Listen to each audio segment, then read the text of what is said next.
അമിത വേഗതയെക്കുറിച്ചും തുടർന്നുണ്ടാകുന്ന അപകടങ്ങളെക്കുറിച്ചും പലപ്പോഴും നമ്മൾ ശ്രദ്ധയിൽപ്പെടുകയും സർക്കാരുകൾ ബന്ധപ്പെട്ട വകുപ്പുകളൊക്കെ നിയന്ത്രണങ്ങൾ ഏർപ്പെടുത്തുകയും ചെയ്യുന്നുണ്ട്. എന്നിട്ടും സ്കൂൾ ടൈം ഇപ്പോൾ കേരളത്തിൽ 7 മണി മുതൽ തന്നെ കുഞ്ഞുങ്ങൾ സ്കൂളുകളിൽ പോകാനായിട്ട് ഇറങ്ങുന്നുണ്ട്.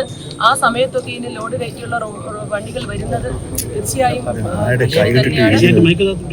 ഈ അപകടത്തിന്റെ പശ്ചാത്തലത്തിൽ ഗവൺമെന്റ് ഗൗരവമായി തന്നെ ഈ വിഷയം കൈകാര്യം ചെയ്യുകയും ഇനിയൊരു അപകടം ഉണ്ടാകാതിരിക്കാനുള്ള പരമാവധി മുൻകരുതലുകൾ എടുക്കുകയും ചെയ്യും.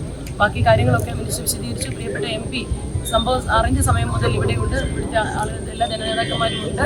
തീർച്ചയായും വേദനയുണ്ട്. മരണത്തിലും അതുപോലെ തന്നെ ചികിത്സയിലായിരിക്കുന്ന കുഞ്ഞുങ്ങളും ഉൾപ്പെടെയുള്ള ഇതുവരെ എല്ലാ ചികിത്സാ കാര്യങ്ങൾ ഗവൺമെന്റ് ശ്രദ്ധിക്കും.